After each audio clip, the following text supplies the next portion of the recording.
Yes, Mikael Kretz. Yes, finally. This is gonna be fun. There's really fun. I don't know. I don't even know where to start. But I gotta dive right into something interesting. Okay. I think, Mikael, you become our head scout. Oh, yeah, you think so? Yes, I have like the mark for wearing a knife and putting up the tent. Not that kind of scout. scout. No, Okay. not that one. I was thinking more for recruitment, because you found Vijay. That's true, on a trip to India, actually. Exactly. Yes, on a dinner. Yes. Yeah. Or more or less, he found me, I think. So he told me that he. Yeah. But you have presented that you were at the board of Crunchfish. That's right. And then I think he did his research and saw that we did payments. And, That's right. Yeah. And he wanted to speak with me, and then I thought that this guy is super interesting. Yes, think I we remember need you to called do me. something about to make the connection. And that's I don't know. You probably are aware because you're not on the board anymore, so you're not following us that closely. But That's true. You speak to Håkan Yes. regularly, your business partner. Yes. And Every day. Yeah, every day. Yeah, and in India has become a super hit for us. Very And so interesting. I officially want to thank you for Thank you. being our head scout. And there's coming more out of that, I think. Yeah. Yes, it's will be coming more. But it's also, I think you are just an extraordinary good networker, because you found for us Raul Polakov That's as well. true. That's another. You remember that one? I just had interesting today. I entrepreneur. talked to Gartner, actually, Gartner, the consultancy company, and they were saying when it comes to mobile payments, there are 3 hot countries: China, this is the biggest one; Yep. India, fastest growing, and then Brazil. And you know Raul with his company Scantech that you found for us. That's It's right. all about Brazil. It's Yeah. all about Brazil. So that hasn't turned out to anything yet. Raul has promised to come back, but he was here visiting thanks to you. Lovely Yeah. to hear that. So Yeah. we will keep cultivating the So contact. how did you find? You know, was that another trip to Brazil, or how did you find Raul? Actually, it all began when me and my colleague Håkan, we were running the Marathon des Sables in the desert. Oh yeah, the one. There are 6 marathons in a week. Yes. Yeah. 250 Ks, 47 degrees Celsius heat, and carrying your food for a week. Yeah. Yes. I don't know why we did that, but but we did. And the thing is, there's quite few people that has done it, especially in Sweden. And so I was contacted a year later, or like maybe 8 months later after we had done the race. And believe it or not, there's another crazy dude running around who wanted to do the race. Okay. Yes, and Simon. So Simon and I had a coffee, and I explained about the what to expect from the race, what to pack, and how to live, and how to train. And Did you tell him about wear very tight shorts? Yes, because you don't want to have sand between your buttocks. Absolutely not, because you would look like a baboon after 2 days. Yes. For sure. I have personal experience around that, but and let's not go into details around that. But anyway, so Simon, he wanted to do the race, and then and he bought my sleeping bag and bought a couple of other stuff, and we kept the contacts, and he did the race. He finished. He got a medal. And then we started to. He's an entrepreneur as well, Simon. So we started to, of course, talk about our businesses that we had and so on. And then he said, "My uncle is running a big company in South America." But okay, very interested. And then he made a connection, and then I had a phone meeting with Raul when I was in San Francisco, and then I made a connection, and then you took him here, and so on. So you know his background. He's originally from Uruguay, and his sister, because Uruguay has been a very stable country for say 30, 40 years, but back in the 70s. It was like Chile. It was very unstable. Yeah. Politically, it was people they were put in prison, and his brothers, I think Raul's brothers, were political, so they had to escape. Yeah. And I think his sister went to Israel, and then she ended up here in Malmö. And that's why Raul came to visit her. Yeah. and then it was a good thing. And yes, and I remember calling Simon what to expect, because it was kind of an odd meeting. He said, "Well, my uncle is very direct. If he doesn't like it, he will just walk out." But he stayed for 2 hours. That's good. Yeah, and we had. I actually took him up to Clearon the next, on the Monday. We flew up to Clearon because their business sort of has resemblance of what Clearon is doing as well. So no, we connected. It was very nice. It was good. So thanks for that. Absolutely, and I will see what other rabbits I have in the hat. So yes. see what but you keep coming with you. Absolutely. Because you are that kind of person. You're so. I remember, you spending time when you set up your office in Silicon Valley. That's right.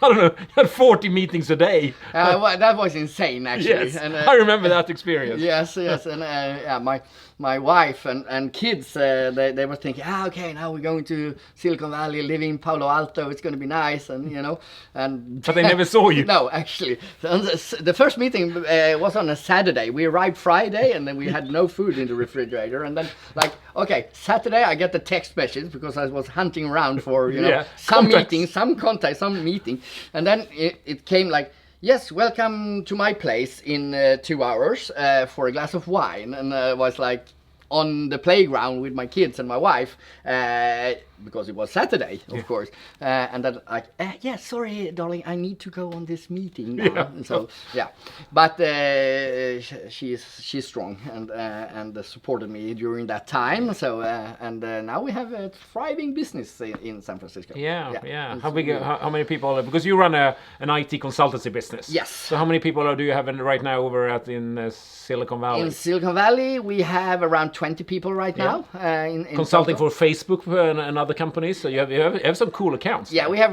cool accounts, absolutely. Not to disclose, No. but we have a bunch really good. Was brands. Facebook a secret? So should we cut that out? No, it's not a secret. I've seen you on Facebook Premises, Road 1. Yes. No, it's not a secret. But and we have a bunch of really cool big brands over there. Yeah. But we are in the consultants company in total. We are like 460 in 8 countries right now. Yeah. So now you've grown a lot. Yeah. We are. And you're an interesting team. I think Håkan and then you. If focus on you. I don't know if you remember when Oscar Ahlgren, who was sort of head of at Midrock Technology. I think he's not head, but he's the chairman of that company. Yeah. Where Göran, the chairman of Crunchfish, is the CEO. And when he turned 40. We were at his party. Yes. I don't know if you remember, but Håkan said, because I was in a corner with Håkan, Paul was there, and my wife, Paul's wife, Håkan's wife, and then he said, "Look at Mikael." He said, "You don't know this yet, but he said this is the first time." Yeah, exactly. He said, "Michael, he can't relax because there are sort of almost 100 people here."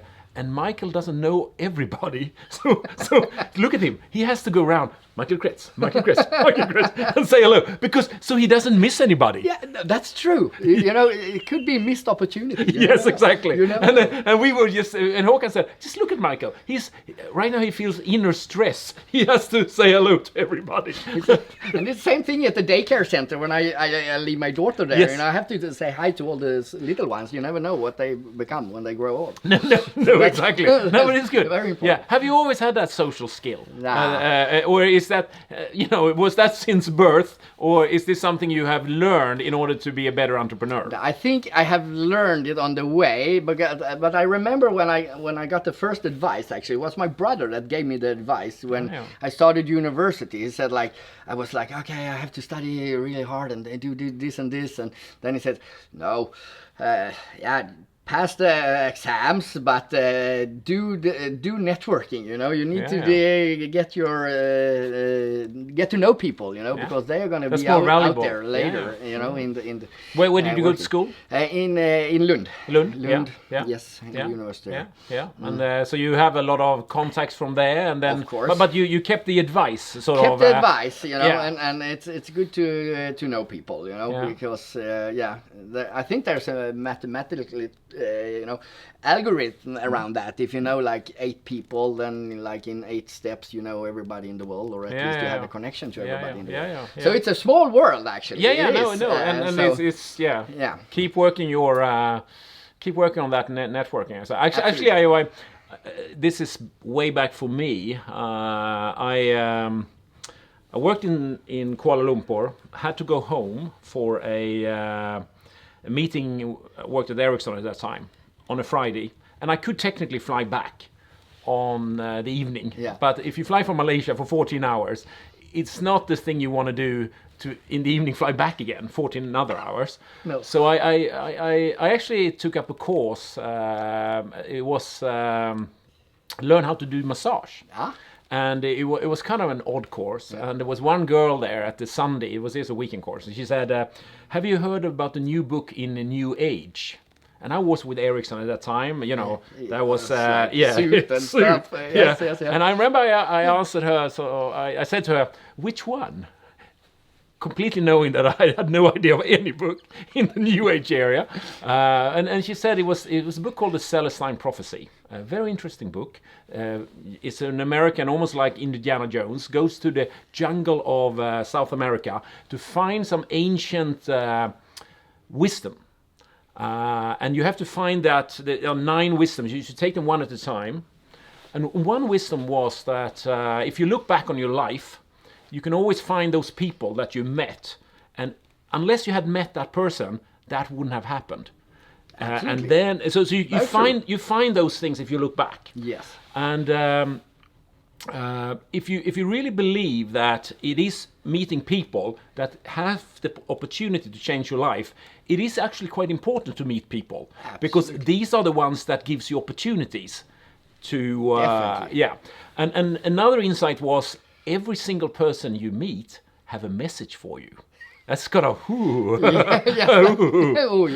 But it's an interesting one, because if you have that mindset that everybody has something to give you, but it's up to you if you're open, and if you give them some love, they will give you something back, and then you start that exchange. Absolutely. If you're very close down, you won't get the message. Absolutely. They won't tell you, and you won't listen. That's right. So, and if you think of it, then if you can increase the frequency of those messages. So if you have, say, like you, and I have learned a little bit that way. So if you get 5 messages a day, that's far better than getting 5 a year. It is. Yes, because 5 a day, you can choose among those 5, which this is a good one. I run a bit with this one. Yeah. It's almost like a little seed you plant, and then you can do something about that. So true. But if you get 5 seeds today, not much going to happen. That's true. You have to plant the whole field. Yes, exactly. It's very important. Absolutely. And I think that's valuable. And I don't know if you, but the sellers, I'll pass that to you as a message. I think you should love that New Age book. Yeah, indeed. I will read it. With great interest. For sure. In Swedish, I think it's the Neon Insikten, but in English then The Celestine Prophecy. Cool. Great book from the 90s about entrepreneurship. Lovely. And it doesn't change so much actually during the centuries. Entrepreneurship in total, it's the same principle actually. Yeah, really. So, I love an old book, sort of Think and Grow Rich. Yeah. It's from 1936. Mm-hmm. It's probably one of the best, I think, around entrepreneurship. It's all about what you think will happen. That's also a very but you have to sort of just you have to really see it. Yeah, put your mind to it. You have to see it, and then the universe starts to help you, and you are really then committed to doing it as well. Absolutely, but that's true. The more energy you pour into making something happen, it will happen. It will happen. So eventually, it just takes then possible just takes a little bit longer time. Yeah, exactly. So what is the dream of with you and your lovely Q-Group that you are heading and driving? We're really trying to rock the way of doing ordinary consultant business. We try to really turn things upside down. But are you succeeding? We are succeeding, absolutely. Yes. I think it takes time. takes time. I would love to be twice as big. And but I remember when you sat with you were in quarantine because you sold your business, and I remember that little video you did, and you counting down. Yes, that's true. But now what are you, 500 people? Yeah, 460, but we are growing. We're growing, and you are in how many companies? 27 subsidiaries. Yeah, because you have about 20 in each company, something like that. Then you rather start a new company. So you have a whole. The Q-Group is really a group. Yes. Of, yes, absolutely. Spanning from the broad division of competence within IT consultants. Yeah. So big data. Yeah, it's structured around that. They do technical documentation. Yeah. They do server data. They do whatever data or whatever thing. Yes, yeah. Yes. Is that how you typically structure it, sort of? That is. So we typically find a person that we think could be a great entrepreneur, and then we try to cultivate that and build a company around that person. Yeah. So that's how we do it. So and even though it's chaotic times right now, but how is Corona hitting you? Not that much. Of course, it's affecting some of the bigger company in the group because of course we have clients in all over the place. We have, I think, 170 clients in total. Yeah. But that is also good because maybe 5, 6, 8 of those clients are affected, and the big majority keep moving. But if we had all our competence or all our people on one of those big that could be dangerous, customers, then it would hit us much harder. So we are actually doing really well. But of course we pushing to grow, even though it's chaotic time. So we just signed another 2 persons to create 2 new companies. 2 new companies even? Yes. Yeah. So we are like, it's like Formula Race 1. You have to brake at the very last person who brakes before the curve, and then you have to be the one that pushing the gas pedal first after the curve as well.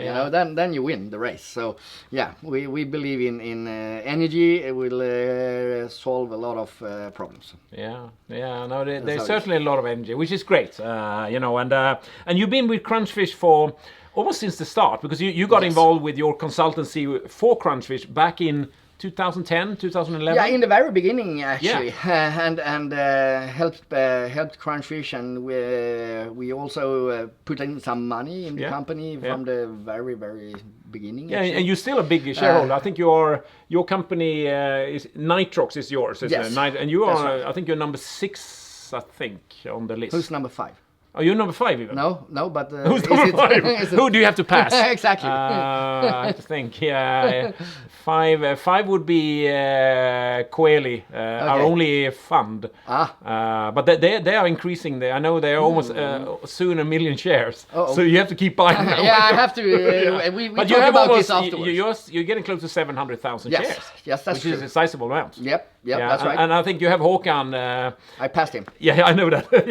Yes. He's number. If you're 6, he's number 7. Yes, that's true. Yeah. Yes, but that's cool. Now we're very happy to sort of have both of you on board as sort of main shareholders, and also with a lot of energy, sort of. Yeah. The honor is totally ours, for sure. Yes. Yeah. Indeed. What do you? I have to ask this question as well. Why? What do you love about Crunchfish, and what do you see for us in the future? Yeah. That's so much, I almost need a helmet to put on, or like belt buckles. But no, I would say the